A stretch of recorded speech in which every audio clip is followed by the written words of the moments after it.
This is very different than like Rav Soloveitchik, halachic man. In fact, I would say Rav Kook is agadic man, if you understand agada as encompassing philosophy and Kabbalah and all that. But it's a very honest portrayal of one who really doesn't want to be held down in this earth, wants to soar. He simply mentions the difficulty of the spiritual person to be constricted in pratim and prate pratim, which could be understood as just the study of particulars, going into all the details of Yoredeya. But it also seems to include even the concern with practice. But it doesn't mean you don't do it. It just means that's not where he finds his spirituality. I'm Scott Kahn, and this is the Orthodox Conundrum.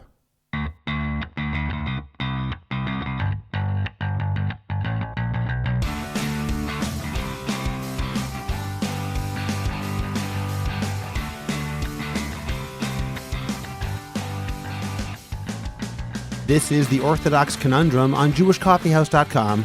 I'm Scott Kahn. The thought of Rav Avraham Yitzchak HaKohen Kook, who died in 1935, remains extremely influential today in religious Zionist circles. Rav Kook's ideology, particularly as interpreted by his son Rav Tzvi Yehuda in books like Orot, has helped to set the agenda for much of the dati leumi world. Over the past couple of decades, however, additional works written by Rav Kook have been published, and some of the ideas they contain are extraordinarily fascinating and at times radical, even as they often have little to do with the land of Israel or Zionism. These ideas, far from being dated, speak to Orthodox Jews today and often palpably address areas that concern us in 2025. Rav Kook addresses issues such as the limits of Talmud study informing the religious character of yeshiva students, the importance of establishing a broad curriculum of both holy and secular studies in yeshivot, questions about whether following Jewish law is necessarily the highest form of spiritual achievement, the wisdom of the masses that, at times, supersedes that of the scholars, the place of natural law and innate morality when it contradicts our understanding of the Torah, whether certain narratives in the Torah need to be taken literally, or even may use the prevailing scientific assumptions of those who receive the Torah in order to convey a deeper message, the possibility that other religions may be divinely inspired, and much more. I'm always encouraged by thinkers who move boldly in directions that others are reluctant to go.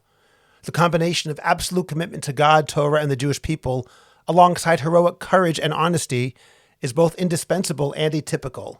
In terms of his ideas and in his willingness to ask questions, Rav Kook embodied this commitment and courage and can serve as a role model for Orthodox Jews today. For that reason, I was honored to speak with Professor Mark Shapiro, author of the new book, Renewing the Old, Sanctifying the New, the unique vision of Rav Kook, to learn more about Rav Kook's ideas and their application to the Orthodox world today. We'll get to our conversation in a moment. First, remember to subscribe to the Orthodox Conundrum podcast wherever you get your podcasts. Please rate it and write a review. Continue the conversation on Facebook by joining the Orthodox Conundrum discussion group. Subscribe to my Substack, Orthodox Conundrum Commentary. Check out the link in the description of this podcast to get your free subscription today. Finally, in 2025, the best way to promote your organization, your business, or yourself is to create a high-quality podcast, and JCH Podcast Productions can help you make that happen. Whether you want to learn how to start your own podcast or want to improve the podcast you already produce, we will make it happen. Write to us at aliza@jewishcoffeehouse.com. That's ALIZA @jewishcoffeehouse.com, and let's get started with your high-quality, memorable, and effective podcast. Mark Shapiro holds the Weinberg Chair in Judaic Studies at the University of Scranton. A graduate of Brandeis and Harvard, he is the author of numerous books, articles, and reviews, and is a popular scholar in residence at synagogues around the world. He has written Between the Yeshiva World and Modern Orthodoxy and The Limits of Orthodox Theology, both of which were National Jewish Book Award finalists. Other books of his include Saul Lieberman and the Orthodox, Studies in Maimonides and His Interpreters, and Changing the Immutable, How Orthodox Judaism Rewrites Its History. In 2019, he published Igrot Malchei Rabbanan, which contains more than 30 years of correspondence with some of the world's most outstanding Torah scholars. His most recent book is Renewing the Old, Sanctifying the New, the unique vision of Rav Kook. Professor Mark Shapiro, thank you for joining me today on the Orthodox Conundrum podcast. Happy to be here. I want to ask you about your new book, Renewing the Old, Sanctifying the New, the unique vision of Rav Kook. What was your specific impetus for writing this book? Well, about 25 years ago, I got a copy of the Shmona Kvatzim of Rav Kook. These were writings that basically had been suppressed. The complete notebooks, the portions of it had appeared, but not the complete notebooks. And I started reading it, and I was hooked. And from that point on, I bought all of the new writings of Rav Kook that appeared. And although many people are drawn to Rav Kook, I found myself being drawn to different aspects of Rav Kook than others are drawn to. So I thought it would be worthwhile writing a book focusing on what I thought was significant in Rav Kook, what spoke to me, which, as I said, is not what you find normally in discussions of Rav Kook. And you make that clear both in your introduction and conclusion that this is a very personal book in the sense of the aspects of Rav Kook's thought that really spoke to you personally. And others would have written a very different book, you say, because different ideas that he presents would be interesting to them. I want to say that a friend of mine once said to me that a lot of people who are Haredi think they don't like Rav Kook because they look at him as a Zionist. And my friend said, thank God they don't actually read what he wrote, or they really wouldn't like him at all. So can you talk about some of these important ideas that Rav Kook espoused that were atypical for a rabbi living in the early part of the 20th century?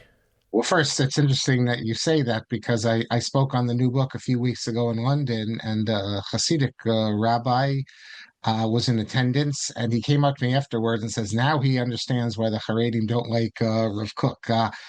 Look, there's a lot of ideas that I discuss in the book, which we will deal with, which they would have found problematic. But even without getting into what's in the book, some of his classic ideas. So, for instance, the idea that the irreligious have something to offer the religious. It's not just a one-way street from the religious to the irreligious.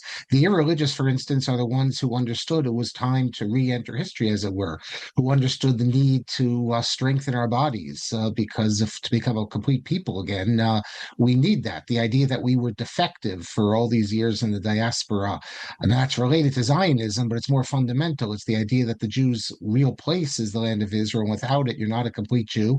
And it's precisely the irreligious Jews who recognize the call to return to history. So there's dialectic. There's the religious will give Torah, but the irreligious have something the religious don't have. Rav Kook says we forgot that our bodies are also holy. So the idea of atheism as having something positive. As a makubal, everything, there's holy sparks and everything. So we have to figure out what is positive in atheism. And Rav Kook speaks about, the idea that false ideas of God are being wiped away, and now we can fill it with true ideas. So these are themselves ideas which would be problematic, I think, for traditional circles. But in my book, I discuss other matters as well, which are found in his previously published books, but really come to fruition, I guess you could say, in the newly released book. So, for instance, the idea that the Jewish masses have something, we're talking about the pious masses that the religious leaders don't have. Again, in yeshivas, you're taught that the rabbi, everything comes from the rabbis. It's a one-way street. And Rav Kook develops the radical idea that, yes, if I want to know if something is muktzah, I have to ask the rabbis, and they teach us about halacha, Judaism, but there's something called natural morality. He calls it musar TV, that's preserved in a purer form, precisely among the masses. Their minds haven't been ruined, if I could use that term, by too much Talmud study and pilpul. Maybe think back to your grandparents who were not great Torah scholars, but they understood what it meant to be a Jew. They had this Jewish feeling, and if the rabbi said something, they would say it like they would say, he doesn't know what he's talking about. And Rav Kook develops this idea that, and this is very subversive. You can see why Rav Tzvi Yehuda wouldn't have wanted this to appear, because it removes to a certain extent, control of what Judaism is from the rabbis. But I think it actually allows us, I thought of this, so that it allows us to answer a big problem. In the Haredi world, you have the sexual abuse scandal, in which we know that great rabbis covered it up, and that creates a real problem for the Haredi model of Das Torah, because the rabbis are supposed to have all the answers. But from Rav Kook's perspective, you can see that it's precisely in this area that it was not the leading rabbis. It was the Hamonam, or rabbis of the second level, who understood this was wrong, and they forced the issues and created changes. That, from Rav Kook's understanding, the idea that sometimes in basic morality, the masses see it better than the rabbis, because if your whole life is Talmud, that doesn't give you insight into the terrible cost of sexual abuse on people. There's nothing in the Gemara that will explain how devastating this is. This comes from a different place. So Rav Kook almost appears as Rousseau in some of his formulations almost.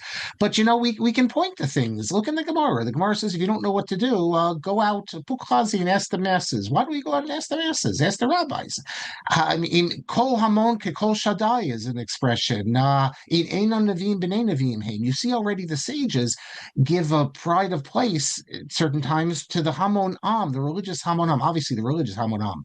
In the days of the prophets, the majority of the Jews, it seems, worship the Baal. They don't count. And in our days, the B'chalei Shabbos don't count. But there's a sense of what you call the sense of the faithful, that the Rav Kook believed that revelation is also found among the pious Jews, not just in a book sense, but also like in an intuitive sense, passed down. Where the Chasam Sofer says, if your father tells you one thing, and he's referring to someone who's not a great Talmudic scholar, just this the tradition, and your Rebbe tells you something else, you listen to your father. So you have this idea both of the masses and also the family tradition. Rav Kook buys into all this, and I think that would be problematic for many as well. That gives us a good starting point. I do want to talk about the suppression. We'll get to that a bit later on. But talking about ideas outside of the standard yeshiva curriculum, you already mentioned that he said if you only learn Gemara, your mind can be poisoned, or whatever term you use, to the reality on the ground.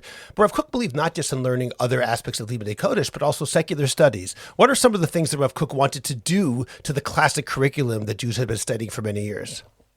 Okay, this gets complicated because, as I'll explain, because yes, it's true in Rav Kook's works, and also he was working together with the Nazir, his big student.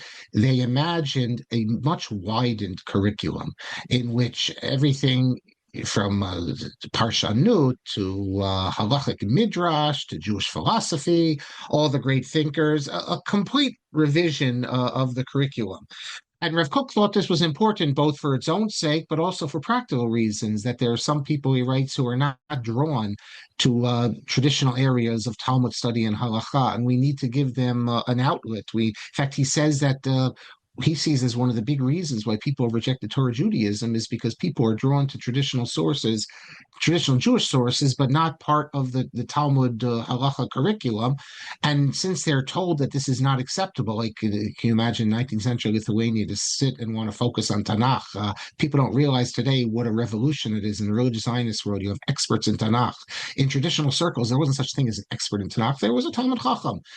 But if you tell these people they can't do this, and this is what they're drawn to, they feel like they're rejecting traditional Judaism by doing that, and that leads them to throw off everything. And so he sees that also.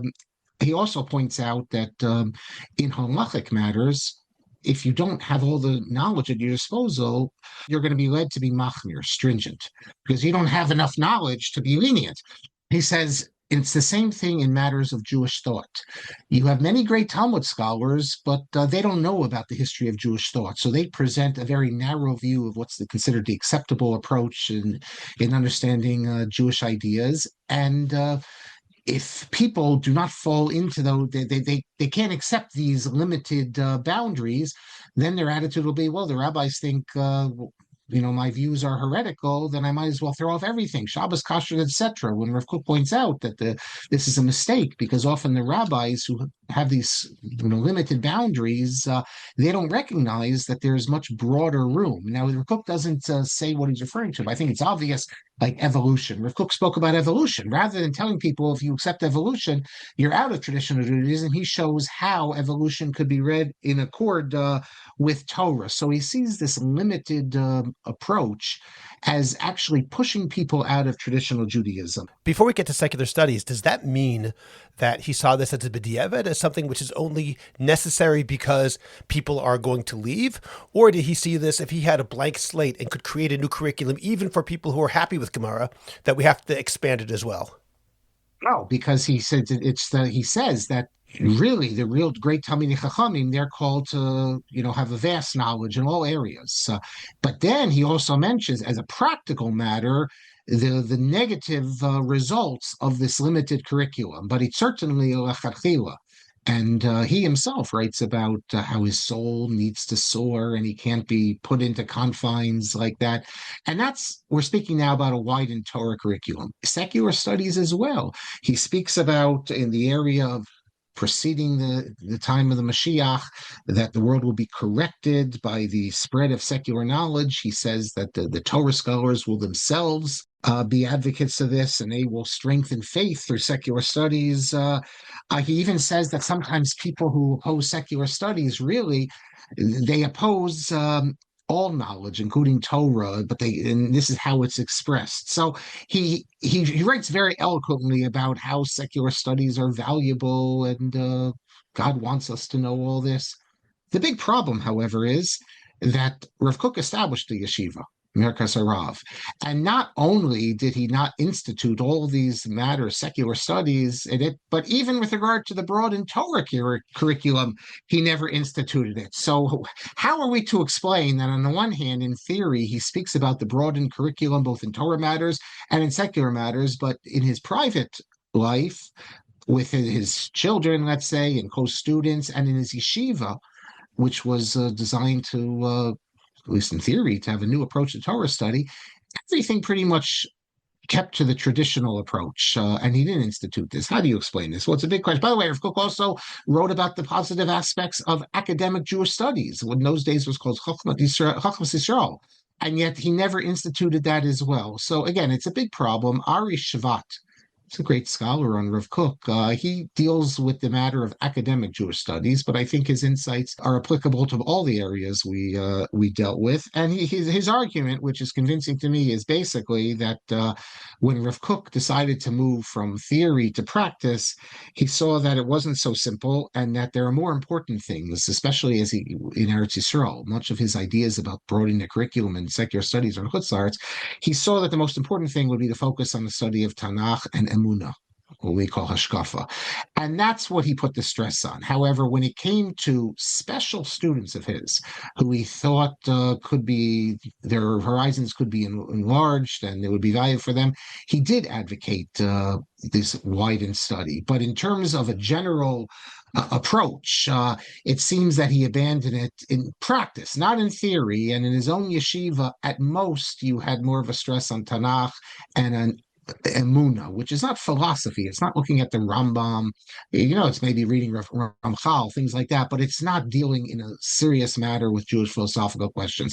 I guess he thought the generation was not yet ready for that, and there's a lot of things the generation wasn't yet ready for, and he put that on the back burner. Well, in line with what you wrote in your book, it seemed to me, as I was reading it, that there are almost three different categories of potential students. You have the great people like Rav Kook himself, who will not be satisfied with learning a pure Talmudic curriculum. You have the people who are not that religious or who are thinking of leaving, for whom this could be dangerous to only have that in the curriculum. And then you have the people in the middle who are happy with Gemara as it is and who aren't in danger of leaving. Perhaps those are the people who generally attended his yeshiva, just throwing that out. And therefore, there was no need to make radical changes to the curriculum, given that the people he was serving weren't the people who really needed those radical changes. I think that makes sense what you're saying. And there were people who attended the yeshiva who did become much broader and moved in different directions. But this isn't something that, wasn't part of the yeshiva curriculum. Let me clarify this, however, a little. Later on, the Nazir would give shiurim at his house. He'd give shiurim on Kuzari, and the Nazir had a broader view than Rav Tzvi Yehuda. In fact, each of them, although Rav Tzvi Yehuda Kook, of course, is a great student of his father, the greatest, the Nazir, I guess, is number two. And they didn't see eye to eye on everything. And the Nazir continued to want to broaden the curriculum. It never really happened in the yeshiva itself. And when Tzvi Yehuda took over, it also never happened. There was a stress on Emunah, aspects of Emunah, in particular of Kook's writings. But the academic Jewish studies and the serious philosophical study of Rishonim, that the Nazir actually prepared a curriculum for Rav Kook on this. He even included study of Krachmal, by the way. That never happened, except for what we might call yechidei school, special people who were initiated into that by the Nazir. Okay, I want to move on to another point that you mentioned in terms of Rav Kook's radical thought. Obviously, Rav Kook believed in the binding nature of halacha, but he also talks about how some people might be able, theoretically, and maybe not theoretically, to transcend the need for certain halachot. Could you give some examples of what this means? I mean, there's texts that rabbinic texts that speak about atid lavo, whatever that means, messianic era, after resurrection, whatever it is, sometime in the future where halachot will not be binding the way they are now. So Rav Kook speaks about this. For instance, he speaks about prayer. You can imagine, and this is the Hasidic world also, you find this, I mean, the whole notion that you're obligated to pray at certain times by a certain hour for someone who's enraptured with the love of God, the idea that you can tell them at this time you have to pray and other times you don't, that could be problematic. And Rav Kook speaks about how troubling it is for people, and he's referring to himself as well, obviously, to be lost in pratim, the details of halacha. But he's not an antinomian in the sense that nothing here is practical. I guess you could say it's a theoretical antinomianism. What he's doing is he's calling attention to the difficulty of a spiritual person like himself to be bound to all these particular rules. But he never abandons it. And in fact, he says, even though it's difficult, the spiritual person still has to observe it because he's part of Klal Yisrael. So it's not a practical antinomianism. It's more theoretical in the sense he's calling attention to the difficulty, but yet you bind yourself to it with everyone else.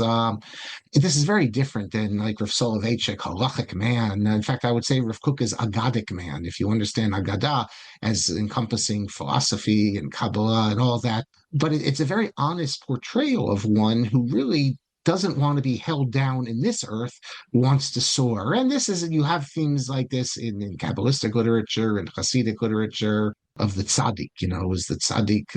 And we know that the only area where this comes to fruition in Hasidus with the tzaddik has to do with the zmani tefillah, where they can't be bound by the times. But for the most part, it wasn't. And Rav Kook doesn't really speak about it in other areas in detail. He simply mentions the difficulty of the spiritual person to be constricted in pratim and prate pratim, which could be understood as just the study of particulars, going into all the details of Yoredeya.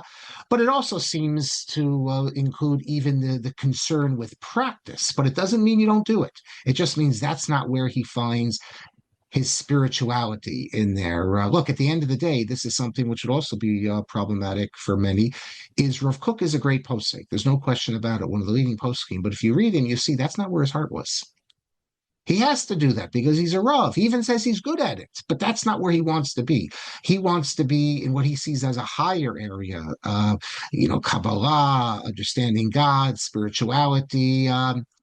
It's whereas for Rav Soloveitchik, the higher area is not the practical halacha, it's the theoretical halacha Talmudic learning. For Rav Kook, the higher level is these more spiritual, personal connections to God. And you can imagine him, as I write in the book, soaring in mystical rapture, and then a woman knocks on his door he has to paskin a shaila about the chicken. So you see that this is definitely not where his heart was, and he tells us this explicitly. And I'll just add, and I think the religious Zionist yeshivas, they've picked up on this because now you have religious Zionist yeshivas that the old approach was just Gemara and halacha. Now you have yeshivot that focus on Chassidut and Parshanut, a very broad curriculum in many yeshivas. And that's exactly what Rav Kook was speaking about. So that's interesting you raised Rav Soloveitchik. At least Rav Soloveitchik, as he portrays the halachic man, how much that reflects his own personal religious attitude is an interesting open question. But working within that halachic man concept, the Brisker idea of Chaim Brisker, there's very much an idea that halacha and Judaism are, to whatever degree we can say this, synonymous. If it's not halachic, it's not really important to that halachic man. If it has no way of being expressed in a halachic terminology, it has no real religious value, at least on a superficial level, I can say that, and perhaps more than a superficial level. That leads to the question, which I've been thinking about a lot. For Rav Kook, would you say that halacha is not synonymous with Judaism, but rather a part of Judaism, as opposed to this other attitude, which says that Judaism and halacha are really one and the same thing? Yeah, I mean, the Rav, as you correctly point out, his whole idea is that you develop a philosophy out of the halacha. And but again, the theoretical halacha, this is the old Lithuanian approach. When you had to become a Rav of a Kehila, so then you went and learned Yoredeya. But the theoretical learning of halacha was for him the basis of all. For Rav Kook, it's obviously not the case. Rav Kook, Judaism is so much more than halacha. I mean, you have typologies. Professor Tursky already wrote about these typologies of halachist, Kabbalist, philosopher, where they put the stress on. And Professor Tursky, for instance, was fond of citing Yosef ibn Kaspi in his Ethical Will. He tells a story that once he's at a meal, and let's say the milk spoon falls in with the meat, so he has to go to the rabbi and ask the rabbi the question. And then he writes, he says, I'm not embarrassed to admit I don't know the answer because I know more important things, understanding man's connection to God. So he sees the rabbi here as a technician, to decide halacha. And in the Hasidic world as well, the most important figure is not the posek, the Rav, it's the Rebbe. If you have a halacha question, so then you go to the technician. And Rav Kook is really follows along those lines. Now, in terms of the Rav's halacha command, what you also said is correct. How much he saw himself. He says right at the beginning there that he's creating a typology, like economic man, but it still shows you where his stress is. And Rav Kook is different than that. There's passages of Rav Kook and where he speaks about how he's constricted and he wants to break out of these chains. You can never find that in Rav Soloveitchik. Let's move on to the literal truth of Torah, because you suggest that Rav Kook was very open to the idea that the Torah can use false historical and scientific assumptions that were accepted by the people who received the Torah at Sinai as a framework in which the true message of the Torah would be presented. Could you give some examples of where Rav Kook presented this as a reality that the Torah actually uses? Well, he's speaking first about astronomical, Ptolemaic, or Copernican ideas. Does the Torah teach us these things? No, he says the Torah is not concerned with astronomy, whether it's a Ptolemaic world or Copernican world. It's not concerned with geology, archaeology, going back to primordial historical truths. It expresses himself, as he says, in accord with the people of the time the Torah was revealed, believed. And this is done, he says, in order for the Torah to accomplish its goal, which is not to teach science or history or historical matters, but rather, as he says, knowledge of God, of ethics, etc., etc. He says explicitly that the Torah, that prophecy, and that includes the Torah, uses conceptions that are, quote, generally accepted, even if mistaken. So the question is, where do you draw the line? Is it only the stories at the beginning of Bereshis where it's clear that they can be interpreted in a non-historical fashion, or has the door been opened to other sections as well? And Rav Kook was asked this question and answered in 1912 in a letter to his student, Moshe Seidel. Moshe Seidel was one of those students who Rav Kook encouraged to study Semitics. He actually comes to America, teaches at Yeshiva College for a while. And Rav Kook says in his letter that he admitted that there is no clear dividing line between that which can be understood in a non-historical way and that which is taken in a literal fashion. The only guidance he could offer is that the Jewish people as a whole will come to proper insight. He says as follows: although not every individual can distinguish precisely between what the Torah said allegorically and literally, the nation's clear sense finds the path, not through isolated proofs, but through general intuition. So he's sort of punting here because he doesn't tell you how far you could bring this. Can you speak about numbers in the Torah, huge numbers leaving Egypt? Are those symbolic? Not are those what the people believed and therefore recorded? Are various events in the Torah? Is it is the history itself important? He doesn't tell us. But he sets out a principle that this is something that's in accord with Torah, and also that the people will find their answer. It could be that the general intuition comes slowly as science and history becomes more understood. After all, Rav Kook, when he dealt with evolution, this is something that would have been unimaginable, let's say 100 years before. But the evidence, the scientific evidence, is what caused people to look again at Torah and say, can it be that this is required to be viewed historically, literally, when we're told something else by science? And of course, the Rambam already spoke about this matter in dealing with the eternity of the world, Aristotle, Plato, and the Torah's conception. So it could be that for good reason he doesn't explain further, because this is the sort of thing that only future generations confronted with different issues will be able to deal with. And his issue was the beginning of Bereshit and the history there, evolution, age of the universe, etc. I mean, this is usually phrased as a dispute of Torah and science. But as I say in the book, it's really Torah and history. History that we know through science, but history that we know through science tells us, for instance, that humans have lived throughout the world a lot longer than 5,000 years old. Remember, one of the issues here, it's not just the creation of the world that you can talk about eons, but because traditional Judaism also speaks about humanity only being on earth for under 6,000 years. So what do you do when you have evidence of humanity living a lot longer from all over the world? So those are the issues that Rav Kook is concerned with, especially Rav Herzog in the later generation is even more concerned with it. Rav Kook is primarily concerned, it seems, just with evolution, age of the universe, the spread of humanity. That, I think, comes a little bit after him. But Rav Kook sets out this principle, which how far you could take it, I guess that'll be debated. There was a debate some years ago in tradition over the flood story. Is that teaching us history, or is that art, historical history, and the rest sort of metaphor, or teaching us lessons? I mean, these are the issues that in the Orthodox world they've been debated and continue to be debated. In fact, I know on your own podcast you had Rafi Zaram on it, and he dealt with some of these issues as well.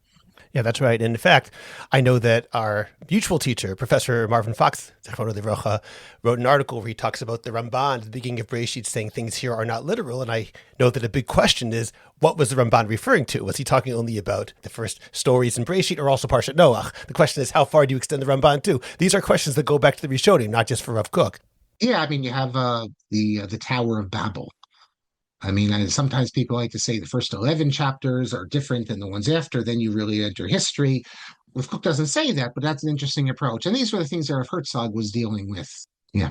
And you talk about Rav Herzog extensively in that same chapter. You have a back and forth correspondence with him as well. Now, I'd like to talk a little bit about the limits of this approach in a different way, because you cite a quote from Yehuda Mirsky's biography of Rav Kook. The book is entitled Rav Kook, Mystic in a Time of Revolution. And the quote goes like this: he, meaning Rav Kook, suggests that one may accept the findings of biblical criticism and still keep faith with tradition. And while you say his book is a wonderful book, you disagree with Mirsky on this particular issue. And you say this quote is somewhat misleading. Can you explain why this is misleading? Yeah, because the quote, as I read it, implies that Rav Kook was willing to accept biblical criticism as in line with traditional Judaism. But that's not what Rav Kook says. Rav Kook completely opposes biblical criticism. But for those who unfortunately do accept biblical criticism, there's no reason to throw out Torah and mitzvos, because even with this assumption, we can find a way to require Torah and mitzvos from a different approach. But factually, Rav Kook still sees biblical criticism as incorrect and a false idea that should be uprooted. But as I said, Nebuch, for those people who've fallen into this doesn't mean they should just throw out Torah, because there's other reasons to observe Torah. You can view it as something from the rabbis, and we follow the rabbis as well, or minhag. There's all sorts of reasons. He's trying to keep people in the fold, even if they have accepted a doctrine which he views as completely unacceptable. In that way, it reminds me of what you mentioned before, the Rambam and the eternity of the world, where the Rambam was using that as an assumption. Let's work with this assumption. It doesn't mean he accepted that assumption, however. Correct. But if there was, but the difference is that he's saying if you could accept, for example, eternal matter, if eternal matter was proven, then we'd have to reinterpret the Torah. Rav Kook doesn't go that far. He just assumes that biblical criticism is incorrect, but that doesn't mean you throw out the Torah if you have a false idea. We can have people with all sorts of false ideas and still be Torah observant. And the idea, of course, is that Torah will bring them back. And that's why he didn't want to say that heretics are simply outside the fold and don't bother with them, because a heretic remains a heretic. But if they observe the Torah regardless of their heresy, hopefully that will cause them to overcome and stop believing in their heretical ideas. Is that what you mean? More than that, even Rav Kook says in an amazing passage in Shmona Kvatzim, right at the beginning, that Rav Tzvi Yehuda, had he published this, it would have had done a lot of good in the religious Zionist world, maybe stop some of the heresy hunting. Rav Kook says that we don't regard someone as a heretic and outside the fold unless his heresy leads to practical application, that is, rejection of halacha. He's not advocating orthopraxy, but he's saying that the orthoprax individual is still in the community and is not regarded as a heretic. If in a halachic sense, he could believe in heresy. He says in this, we are like what the Ravad says. The Ravad rejects the Rambam. The Rambam says if someone believes God has a physical form, he's out. And the Ravad says, why does he say he's a heretic? Plenty of great people thought that. They don't know any better. Rav Kook adopts this approach, which, first of all, opens up all sorts of implications to how we deal with the questioner, the orthodox, the skeptic who's still observant, and it also is a complete rejection of the Rambam's entire system of the 13 principles, because denial of certain principles does not render you a heretic unless this also manifests itself in violation of Jewish law, in rejection of the communal norms. You know, Mark, someone should really write a book about the Rambam's 13 principles and the fact that some people don't always accept them. I think that would be a worthwhile endeavor. You could see why I was attracted to that passage. Yeah, for sure. I want to cite one more quote from that book by Professor Mirsky. This is the quote he says, because I found it very radical as well, and I'd like your take on it. Thus, he continues, speaking of Rav Kook, contemporary heretics are right to say that the literal truths of tradition and scripture, the veils, cannot be the truth. Where the heretics stumble is in failing to provide an alternative that can recognize the distance between human and divine truth, and yet still, like the Torah, serve as a basis for ethics. This idea that the literal truth of Scripture can't be the truth, which Professor Mirsky here attributes to Rav Kook, is a very radical statement. Do you think this is an accurate portrayal of Rav Kook's position? When you say literal truth, what do you mean by literal truth? So, for instance, Rav Kook says that these atheists are atheists. They don't really reject God. What they're rejecting is the false idea of God that they were indoctrinated. They strive for a higher idea of God. So at the end of the day, for Rav Kook, nothing really that we can't say anything, for instance, about God. Anything we say is going to be false. Some can get closer than others to the truth, but nothing really we say theologically is a pure, correct description. So the heretics, the believers are incorrect in what they say, and the heretics are also incorrect. Of course, the heretics, they also manifest their incorrectness in not observing the halacha. So, but the truth is that no one really can express the truth in its absolute form. I think that's what he's referring to there. I mean, the heretics point out one of their values is they point out so many of the problems that the traditional Jews have in the way they express things. It could be about prayer. It could be about how God, I mean, think of all the preachers, Orthodox preachers will talk about how God is angry that we do this and that. Well, if you think for a minute, you realize God, isn't it a basic assumption? God doesn't have emotions. God doesn't have anger. So the heretics, they reject this, but they don't have anything, and they're correct actually to reject this because God doesn't have anger, but they don't have anything to replace it with. And I think that's what Mirsky's referring to, and this shows you the dialectic and the complicated nature of Rav Kook, because he's pointing out correctly that many of the things that the heretics say are correct in an absolute philosophical sense. We just forget about this because we feel it's okay to speak about God getting angry or God doing this and that.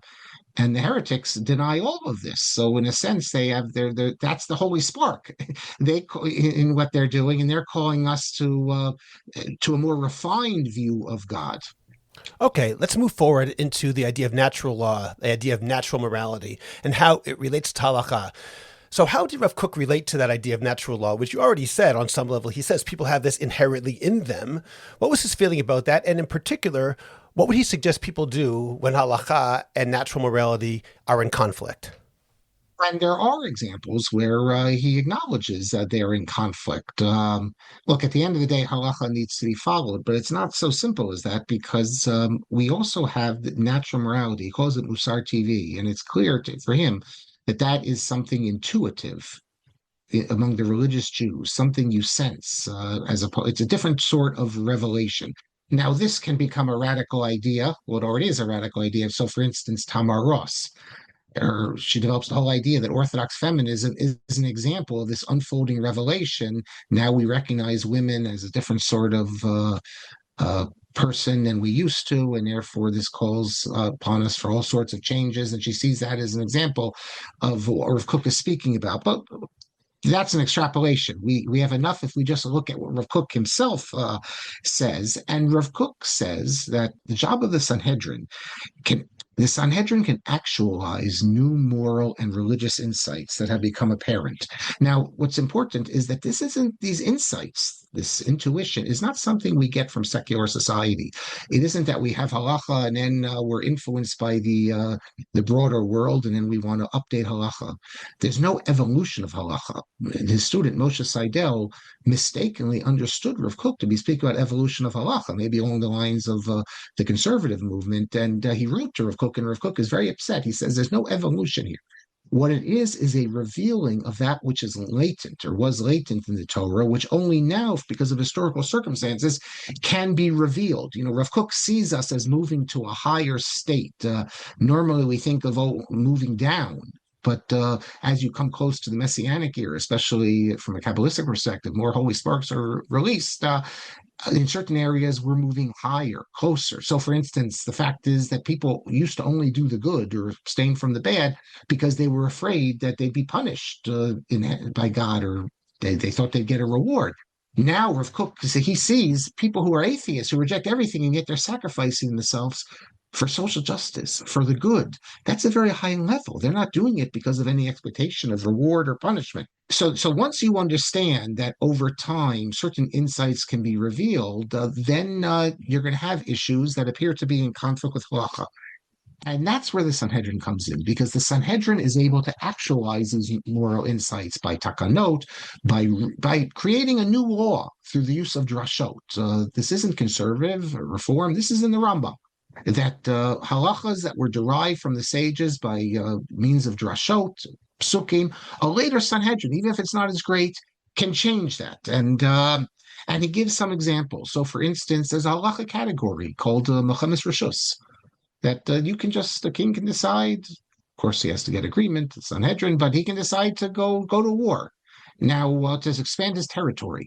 This idea today is not something that anyone can accept, the idea that you just go to war to expand territory. And Rav Kook mentions that this is the sort of idea that was suitable in an earlier era, but today it's, as humanity has improved, you say that it's only suitable for a world that hasn't developed, but a world that will develop in a proper moral way, that'll be put on the backside.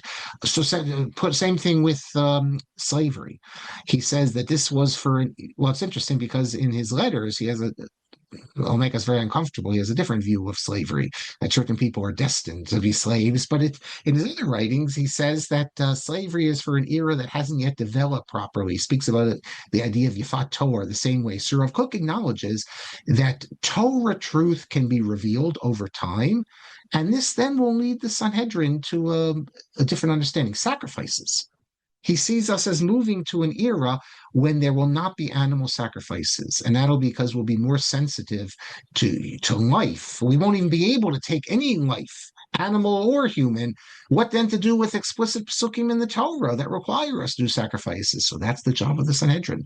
And the Sanhedrin is the only one that's able to determine, do these new feelings come from a proper place and therefore can be validated through drashot, or are we absorbing outside non-Jewish views, and therefore they cannot be validated. So this is something Rav Kook pushes off to the future, but he definitely recognizes that we're going to be in a different era in the future. He says that many of the chumras that have arisen, they were because of the diaspora, and we will not need them in the future, the Messianic era. We'll be in a different place. But he also says we'll have new chumras that are suitable for an independent Jewish people living in their land. So that's how he deals with it. So based on what you're saying, it sounds like he would not say that he's disagreeing with the Rambam, that all the laws of the Torah are eternal. He's saying, no, that law had an inner meaning and that is retained. We're not changing the Torah. We're certainly taking out the latent meaning inside of it and using that. Is that how he would explain it? Or would he see himself in conflict? Exactly. And in fact, he even raises the question himself when he deals with his notion of sacrifices. Well, what about the Rambam that says the Torah is eternal? And he explains why it's not. I mean, he could have said, well, we don't accept the Rambam. There are midrashim that don't accept the Rambam in this matter, the Torah law being eternal. But he says, no, this is in accord with the Rambam also. So, for instance, let me say sacrifices for a minute. He's not talking about the carbon Pesach. Well, maybe in the future that as well, because he has a vegetarian view. But he's talking about other sacrifices where you don't need it. I think that's primarily at the that would be the beginning stages, but all this is going to be when we reach a higher level of vegetarianism. So he says the Torah speaks of sacrifices as a reach nicholach, a sweet savor. But when we can no longer regard it as a sweet savor, then the law won't be applicable. He has this idea that the animals will be raised to a higher state in some time in the future. Well, they'll be like our friends. They won't. So therefore, when the Torah speaks about sacrificing animals, these are no longer animals. They're not the animals the Torah speaks about. So it's not in violation of the Rambam's principle of Torah to be eternal, because the era we're going to be in will be a different era, and the law of the Torah is not applicable. He provides the drashot that the future Sanhedrin can use to update, if you want to use that term, the halacha with regard to sacrifices. And that's only one he gives as an option. He's not absolute. Another option he gives is that animals themselves will be at a high level, that they will choose to commit suicide, as it were. They will choose, recognizing how valuable sacrifices are, they will willingly offer themselves. But so he has different options. But he has this notion that at some time, it could be very far in the future, humanity will return to its original state, where we will be vegetarians. We will not be able to consume flesh, and animal sacrifices will be replaced. In the book, unfortunately, I refer to vegetable sacrifices, which he does mention, but he also mentions sacrifices of grains. So I should have said vegetarian sacrifices.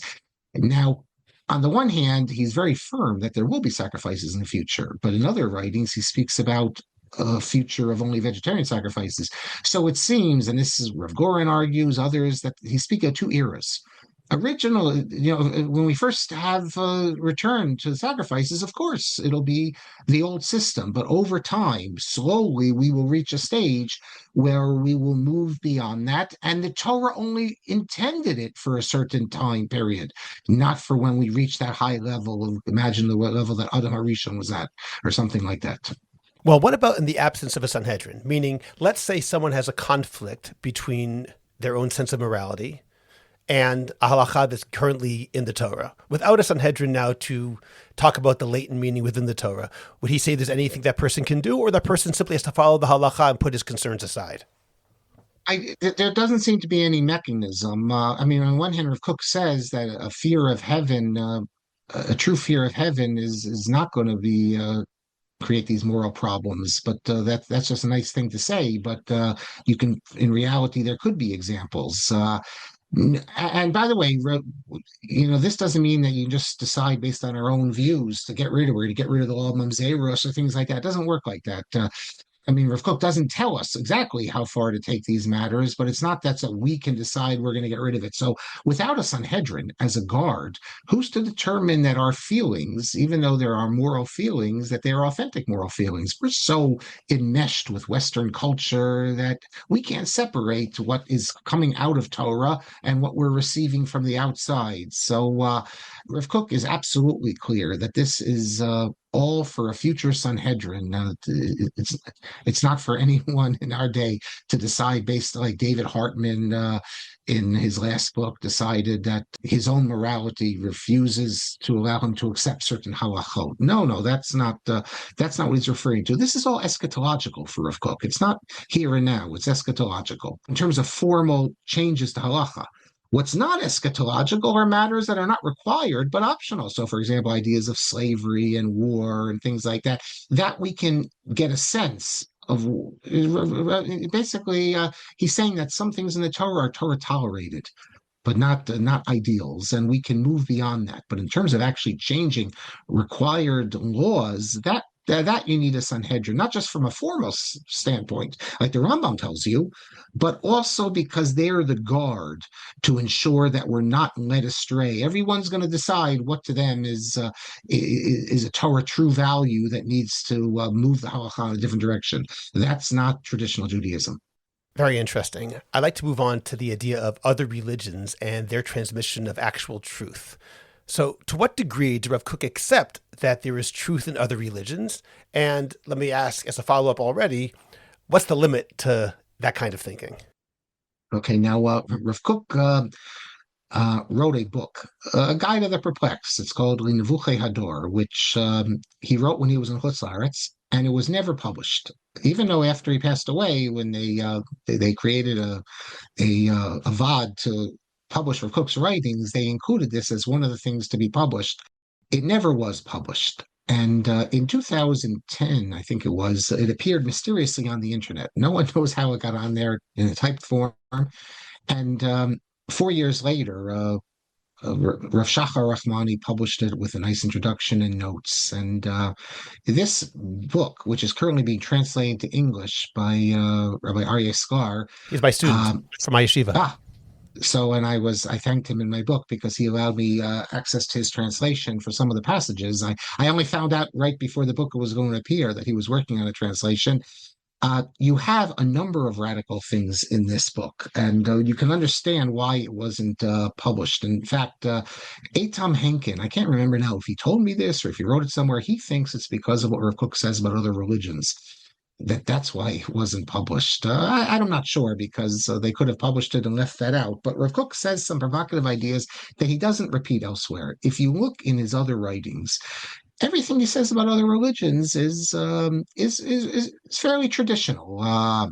There's a few exceptions here and there. He speaks about Jesus as having great personal powers, but of course, then he ruined those powers. But even to say that, people thought it was controversial. But in the Linevuche Hador, you have. And you could have hints perhaps in other writings as well. He speaks about how, something which on the face of it shouldn't be so radical. We believe that there were other prophets, although some people have this notion that other prophets of other nations ended with Bilam, but others won't agree with that. So once you assume that there could be prophets for other nations, is it so crazy to think that God could speak to other nations and instruct them what to do, even in more recent years? Rav Kook argues that the founders of the great religions that came out of Judaism, and that has to refer to Islamic Christianity, and the founders, I assume, is Jesus and obviously Muhammad, he says that they're divinely inspired.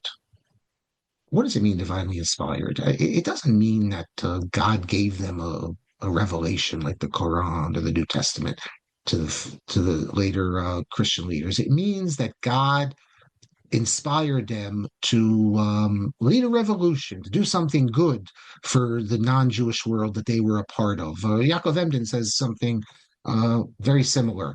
But that you could see that as being radical. And elsewhere, he speaks about the founders of the various religions, which is a larger category than Christianity, Islam.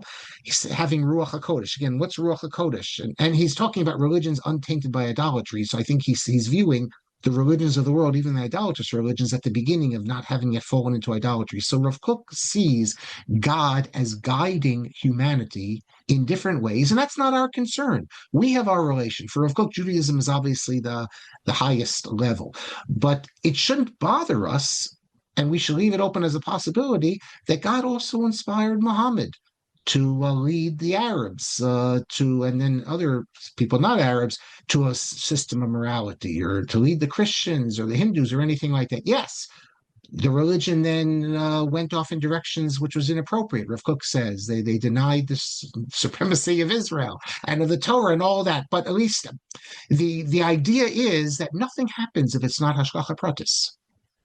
For the opponents of Rav Kook, do things just happen?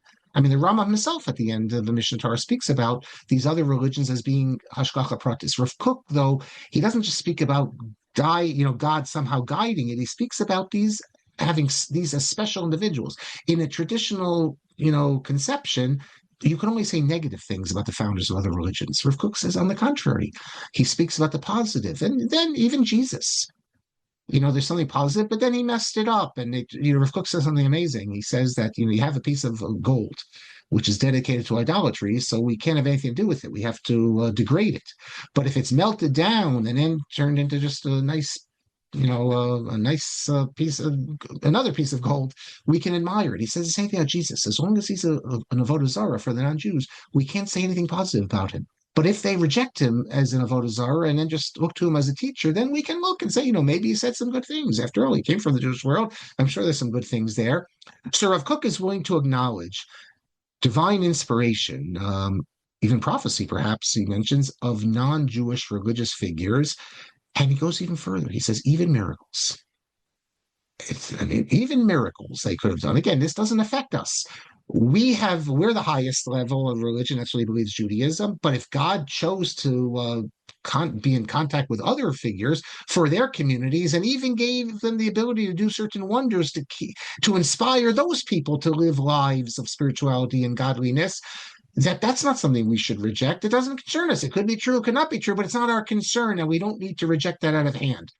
And I actually think this was a traditional view, although today people would find it strange. I went on a limb here, but I believe it's correct. You have all sorts of stories in traditional circles of Jesus doing miracles. How is Jesus doing miracles? What's going on here? Well, there's a whole book called Todos Yeshu, which goes back to the Talmud period, which assumes Jesus did all these miracles. Of course, they explain it that he must have, had used the holy powers from the dark side or God's holy name or things like that.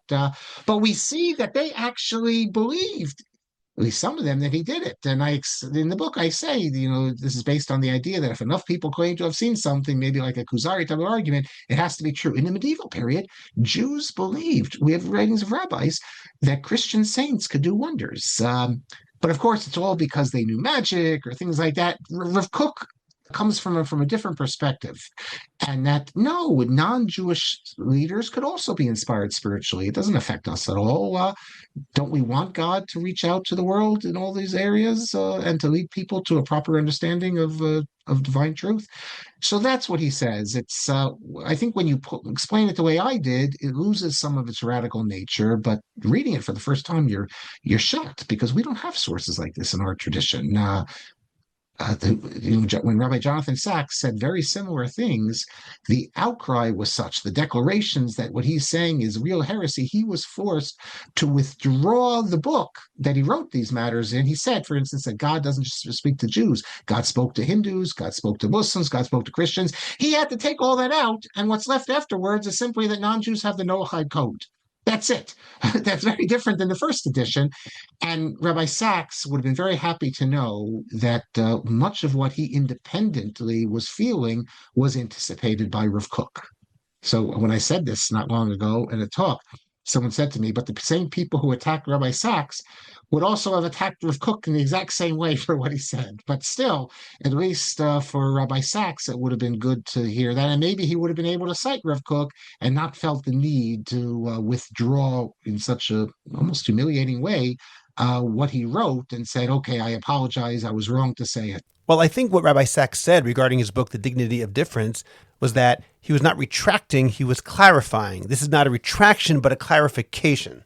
Yeah, but I don't think if you read both books, he's saying completely separate things. The updated version is very conventional. He says in the original, I have not hesitated to speak radical. And he speaks about God speaking, whatever that means, to different communities and different religions. And they have their truth, because truth, he says, is truth is only complete in heaven. Down below, each have a piece of the truth. And Sacks, just like Rav Kook, he's not saying that Judaism doesn't have more of the truth, but Judaism doesn't have all of the truth. Other religions also have truths that have been given to them, and that had to be refined in the second printing. Yeah, I think one of the lines is, in heaven there is truth, on earth there are truths. But when I read that book, I didn't know Rav Kook, but I really felt that he was echoing, consciously or otherwise, Rav Soloveitchik in the Halachic Mind.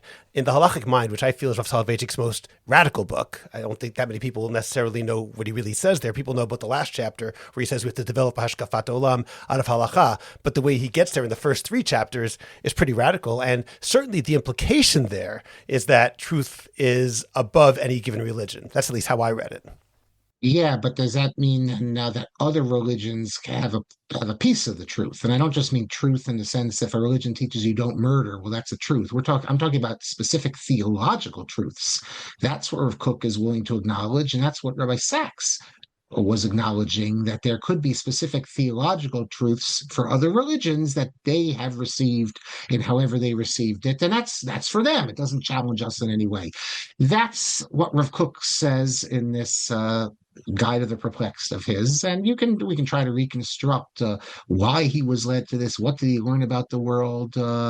Now, he says all this at the same time that he has all these negative comments about Christianity and about Jesus in his later writings. So I'm not sure exactly what to make of it. And maybe he rejected this. That's what has been said to me, that this was good. It was never published because he rejected what he wrote there in his later writings. That is a great introduction to the last few points I'd like to speak about right now, which is the fact that these books, as you said, have been suppressed.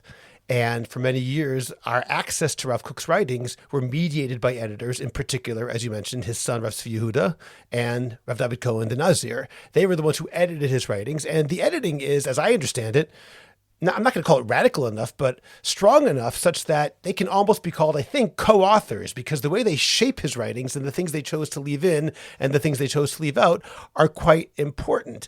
So I want to ask, in terms of the published writings until the 21st century, things like Orot, Orot HaKodesh, things of that sort, how much of that can be considered the actual ideas of Rav Kook, and how much must be considered some sort of co-authorship with the Nazir and his son? Well, I dealt with this in Changing the Immutable. I have a chapter on Rav Kook. There's two aspects. The first is what they didn't publish. That's the issue in and of itself. And even what they published, there was some slight editing there, here and there, sometimes more substantial editing in a variety of ways, which does soften many of Rav Kook's formulations. In a few areas, you can make the case that it actually turned the meaning on its head. But of course, these writings are Rav Kook's writings. If you look at it in the large picture, the editing of Rav Tzvi Yehuda, and it's not just the editing, the determination of what books were to be published, they presented us with a true Rav Kook, but not the complete truth. Rav Tzvi Yehuda did not publish everything. So, for example, Rav Kook had a Hasidic side. And Rav Tzvi Yehuda was not enamored by Hasidut, and he didn't want that material to appear. The antinomian, theoretical antinomian materials and other stuff we've spoken about, he wanted to create a certain image of Rav Kook, of his father. So why? Well, there's a different, if you look at the students of Rav Kook, students of Rav Tzvi Yehuda, you have different approaches. Tzvi Yehuda himself never really spoke about this. Rav Kook says at one time that he's quoted as saying that you can't suppress the light. Everything has to go out there. But in another place, he says, I want to publish it, but my censors, referring to his son, Rav Harlap and the Nazir, they won't let me. So what was the reason? Now, there's different approaches.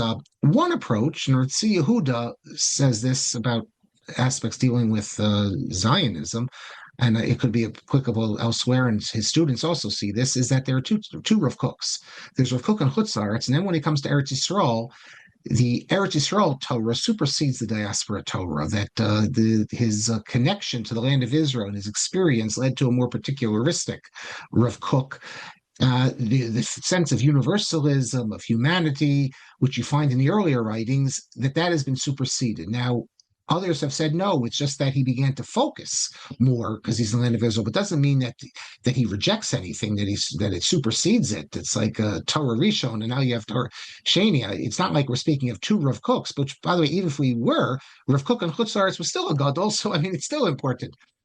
So that's a big debate. And Rav Tzvi Yehuda, Rav Kook never said not to publish these writings. Never said not to publish the guy, his Moreh Nevuchim, never said not to publish these other works. Rav Tzvi Yehuda and the Nazir took out from the notebooks texts that they wanted to include in, let's say, Orot HaKodesh. Orot is Rav Kook published that. So he took out materials. And in various other writings of Rav Kook, he also took out passages from the notebooks. But there never is a statement that from him that these things should not appear in print. It's just they need the proper time. That's one approach, that it's been superseded. If that's and when the Shmona Kvatzim appeared, Rav Aviner came out with a statement not to study the Shmona Kvatzim, that everything has to go through Rav Tzvi Yehuda Kook. And today, 25 years later, everyone studies Shmona Kvatzim, even in America's world. But Rav Aviner, when the Nevuchei Ador appeared, he said the same thing, not to study it. There's another approach, however. The other approach says that the reason Rav Tzvi Yehuda didn't publish it is not because it was superseded or anything like that. That's just with his Zionistic. He has some writings at Chutz La'aretz where he doesn't have the same sort of view of the Chalutzim as he would later adopt. The second approach is that the generation wasn't yet ready for it. So what does that mean? There's two approaches here. Either that in the traditional world, today we call them the Haredim, the response would be such because they have not yet been emancipated from their Gullus type of Torah Judaism, that this would lead them to attack Rav Kook, and so that needs to be avoided. The other approach says that what does it mean the generation is not ready? The religious Zionist world is not yet ready for this. They still need to live in Eretz Yisrael and become adapted to this new type of lifestyle before it can be revealed to them. And this is a debate among the students of Rav Tzvi Yehuda. So, for instance, Rav Yaakov Ariel wrote that these new writings should not appear because he said the generation isn't ready. He said Rav Kook's reputation is not yet secure enough. And here he's referring to in the wider Orthodox world that this will create problems, and therefore we need to secure his reputation as a great posek and halachist, and then we can release it. And Rav Yoel Ben Nun replied and said, the Haredim are never going to accept Rav Kook, and therefore it's time now to release everything. And although Rav Tzvi Yehuda refused to release the Shmona Kvatzim, and after he passed away, the people who controlled it refused to release it. There were, Rav Kook had daughters, and they have descendants. They decided it was time. Apparently, they were the ones who made the decision that it's time that everything needs to be released now. And for all the new writings that have been released, it's not clear how people have copies of this. There's the actual writings of Rav Kook, and then out of Merkaz Harav, they put out their authorized versions, which are always censored. So there's identical versions of the writings that have appeared. So this is a big debate among the followers of Rav Kook, and my own standpoint is that, like Rav Kook said, you can't hold back the light. And this is what Rav Kook thought, and we're blessed that we can see what he thought. Well, I could still argue that there's a difference between talking about a Mishnah Rishonah, a first teaching versus a latter teaching, and also something that somebody wrote down in his own private notebooks for perhaps his own private use. Do we know that he wanted these to be known by, or he was willing to let people know them? Or maybe some of the things he wrote down were his own jottings, ideas that occurred to him that later on he said, yeah, I was just thinking out loud, but it's not what I really believe. How do we know when reading things like Shmona Kvatzim that that's not what he thought? Well, first, let's say his book, like Nevuchei Ador, is an actual book. It's not jottings with chapters and clearly designed to be published. Now they will say, well, the fact that he never published it when he came to Eretz Yisrael showed that he didn't want to publish it. Again, I'm not sure how determinate that is. We have great people all the time who choose not to publish something. Rav Chaim Brisker didn't publish either. He didn't think the Torah was at the level that it should. That doesn't mean that we don't publish it. Now, as for Shmona Kvatzim, as you say, the jottings, everything Rav Kook thought, he wrote down, and his other works, what they call the Kvatzim, Miktav Yad Kodsho, all these matters. No, we do not know that Rav Kook wanted all this to appear in print. On the other hand, we don't know that he didn't want it to appear in print. And we do know that his published writings, all the published writings we have basically came, not referring to his halachic writings here, come out of notebooks like this, which then they took them out and they made collections out of them. And Rav Kook himself did this. Our Pilei Toar, for instance, is another example of a text like this, which was censored as well when it appeared. And now we don't have to go through the gatekeepers, as it were, because we can see what Rav Kook actually wrote. But again, I'm not sure if that's, when dealing with a figure like Rav Kook, I think the assumption in traditional Judaism generally is that anything a figure of that stature writes is something we can learn from. And it's important. And throughout Jewish history, we know that sages wouldn't publish halachic writings because they weren't sure of the answer. They didn't want people to rely on it. But after they pass away, the students always publish it. So I don't know why this makes any difference, whether Rav Kook intended or not. Most of the writings of great thinkers we have, you know, not many of the writings, I should say, were never published by them, and yet we learn from them, and it's very important to us. So I don't see that, and especially now that it has been published, and these have been published by people who see themselves as followers of Rav Kook. They're not in the Merkaz world, but they are nevertheless followers of Rav Kook, and some of them are even students from Merkaz who think it's important that the light should be revealed now. So I don't see this as any moral issue. It would be one thing if Rav Kook wrote explicitly that this is not to be published. I know, for instance, Rabbi Tao, he apparently is in possession of writings of Rav Kook that have never appeared in print, and he keeps them locked up. And only special students of his are able to come to his house where he gives shiur, and he initiates them into these ideas of Rav Kook. Now, if Rav Kook had said that these writings are not for the masses, or not for the average person, they're only for special people, and he wrote these would never be published, fine, I understand that. But he never said that.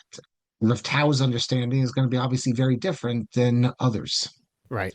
In fact, I'll just mention Rav Tao writes about one of the passages that Rav Kook says that we have to have love for everyone. Rav Tao says, obviously, that's not applicable. Everyone, I mean, Jews and non-Jews. Rav Tao says, obviously not applicable today. I mean, obviously for Rav Tao, of course, but wouldn't be obvious for other people. Right. Okay, we're coming close to the end of our time. I have two more important questions to ask before we conclude. The first one is that we've barely talked about Zionism at all. And in your book, you barely talk about Zionism per se. Rav Kook is probably in the public mind most well known for his advocacy of Zionism and secular Zionists. Is there any philosophical connection between some of the theological innovations that we've talked about today and his support for the Zionist movement?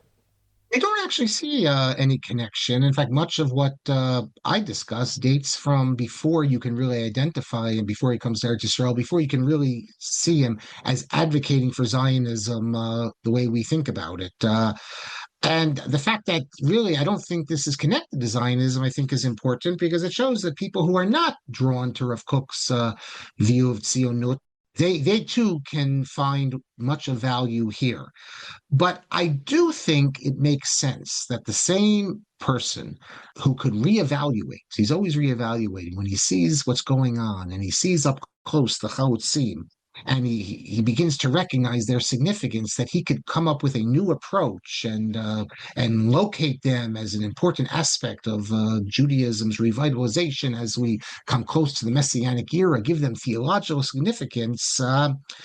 What is Rav Kook doing? He's looking at the old approach and he's saying, now the Torah is calling us to look at it in a new way. So when you have such an outlook that you're not tied to the past, but rather you see the Torah as effervescent, and each generation has to look at it anew and see what God is telling us, it's only natural that such a person would do that with everything that he looks at in terms of Torah. And with Rav Kook, you find originality and new ideas on every single page. And it's because of that effervescent personality and always seeing the Torah as something fresh, which you can always discover new ways of looking at it. I think that's it's the same idea that would lead him to adopt a new approach in Eretz Yisrael and what God wants from us now with all these other areas as well. So it comes from the same source, but the ideas per se do not have a connection to Zionism. Okay. And my final question for you, Mark, is something that you mentioned before. I'd like to expand on it a little bit. You mentioned how had Rav Kook's position on heresy, someone is only called a heretic if it leads to practice and ignoring the halacha. You said, if only we knew that in the 20th and 21st centuries before now, it could have saved a lot of the heresy hunting and saved us a lot of grief over time. Can you talk about some of the ideas of Rav Kook beyond that are important for Jews in 2025, modern Orthodox, centrist Orthodox, dati leumi Jews who are looking to Rav Kook as a guide, some of the ideas that you emphasize, you think we should really emphasize that he pushed as well? Well, I personally am very much drawn to the idea of God speaking through the religious masses. The Torah is not just the inheritance of the great Torah scholars. Torah is everyone's, and as I said, the Gemara says, go out and see what the masses are doing, the religious masses. So I think that's something that should be stressed, and that really is in the religious Zionist world something. It's famous that when Rav Kook came out against women voting, some things that Rav Kook says. Every great thing you have to speak of enduring and transitory elements. Some aspects of Rav Kook, I think we can agree, are transitory. How we decide that's a different question. But his idea of women voting, his opposition to it, which isn't halachic, it's more, it's not even spiritual. It's more societal. That the woman's role is in the home, the man's role is outside. He speaks about it would destroy shalom bayis if husband and wife don't vote the same. So when he came out with this ruling, Rabbi Yehuda Maimon, the leader of the Mizrahi, said to Rav Kook, "Excuse me, Rav Kook, when it comes to halacha, we're going to listen to you, but in areas like this, we, the people, Amcha, Klal Yisrael, we can make our own decisions." And ironically, from Rav Kook's very writings, you can derive that same lesson, that not everything comes from the rabbis. And maybe in this area, Rav Maimon saw clearer that in the modern world, precisely, women need to have more of a role. So I think that's very important. Of course, also the idea of a broad curriculum, particularly for the reason Rav Kook said that this was adopted by the various modern Orthodox yeshivas, not because of Rav Kook. They just recognized it on their own. I think today they'd be happy to know Rav Kook said it, that if we limit students, we're going to push them away because not everyone is drawn to intensive Talmud study, and people need to be given other avenues to explore. And even in his more fundamental points about natural morality, all these areas I discuss within the book, I think for the modern Orthodox world, it's important to know about it because many people come with ideas and come up with feelings and ideas, and if they feel that this is in opposition to Torah, then what do they need to be part of a Jewish community for? What do they need to be a Torah community? They can throw it all off. Rav Kook shows us that many of the things that intuitively we feel really can be included in Torah. And even if I say at the end, even if we don't take Rav Kook's answers, at least he opened the door and showed us the direction, how we're supposed to go. And so in that sense, he's still a very, very important leader, quite apart from Zionism. Obviously, Zionism is very important. And I don't want to get into now, Tzvi Yehuda, the land, all that. When I think of Rav Kook and Zionism, I think of it in something differently. The idea that God was calling us. At the same time the non-Jews discovered nationalism, God was calling us to return to history, to return to and to become a complete people once again. The rest of the world is doing it. Now it's our time. And we are older than all these people. We used to be a complete people. For 1,800 years, 1,900 years, we were living a defective Judaism. The only spiritual way there was spirituality was through Torah study and davening. That was it. But that's because we were thrown out of the land of Israel. True Judaism, Eretz Yisrael Judaism, which was the form of Judaism that Jews were supposed to live, encompassed not just spirituality as holy, but also physicality. And Rav Kook is telling us that was so important, that once again we will be the complete Jews that we're meant to be.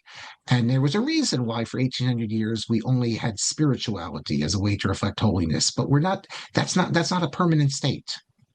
And that's not only an idea for the Messianic times. It's a pre-Messianic time, maybe you could say, as we prepare for it. So that, I think, for me at least, is the most important idea, not about the holiness of the land and all that, but the idea that we're called once again to be complete people. So if you're in Chutz La'aretz and you have a farm, let's say, that's very nice. You provide for your family, fine. But if you're in Eretz Yisrael and you have a farm, that's a holy task. That's yeshiva Eretz Yisrael. When any job, when you're in the army in Eretz Yisrael, when you're fixing the streets, all this is what it means to be a complete people. And this is what it was intended when we came into the land of Israel from the desert. And then we were exiled. And now it's time to return and to be a complete Jew once again, where everyone, Rav Kook says that everyone has different talents. He says, by the way, about the nations, all nations have different talents, but among the Jewish people, we all have different talents, but we all are one unity. We come together, and that can only be realized in the modern era with the return to a complete Judaism. And I think Rav Kook is the prophet of this. And I'll just say one final thing. I just mentioned the word prophet, so it occurred to me. Someone asked me in a talk I recently gave, how could Rav Kook say all these things? Wasn't he afraid of being attacked? I mentioned this at the beginning of the book. Rav Kook sees himself as a prophetic figure. Rav Kook sees himself as the one called by God I mean, he's not always sure about this. In one passage, which the Nazir censored, he wonders, am I a false prophet? But we know that a prophet has to prophesy. He can't withhold his prophecy. Rav Kook recognized that it was time for the Jewish people to reconstruct itself in a different fashion. And he has to be the one speaking this because the other rabbis aren't. And that's why I thought, without fear, he was able to chart his own direction, which we all benefit from. Okay, well, this has been a fantastic conversation. And the book, which again is entitled Renewing the Old, Sanctifying the New, The Unique Vision of Rav Kook, is a wonderful book. I highly recommend it. And Mark, it's always a pleasure to speak with you, Professor Mark Shapiro. Thank you for joining me. Thank you. Subscribe to the Orthodox Conundrum podcast wherever you get your podcasts, and please rate it and write a review. Please visit jewishcoffeehouse.com for other episodes of the Orthodox Conundrum, as well as many other great podcasts, including Intimate Judaism, The Maimonides Minute, Chochmat Nashim, The Francisca Show, and Let My People Eat. I'd appreciate it if you go to Apple Podcasts and rate and review the Orthodox Conundrum. It takes literally 2 minutes. It's just giving a certain number of stars and writing 1 or 2 sentences. Please like the Orthodox Conundrum podcast on Facebook and join our growing Facebook group, the Orthodox Conundrum Discussion Group, where you can feel free to discuss issues in Orthodoxy in an honest and friendly environment. Finally, do you have a message that needs to get out?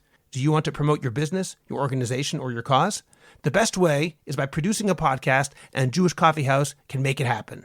I have experience producing hundreds of podcasts, both for myself and for satisfied clients. Whether you want to learn everything you need in one day, or relax and record and let me do the heavy lifting, Jewish Coffee House Productions will work with you to make it happen and make it even better than you imagined.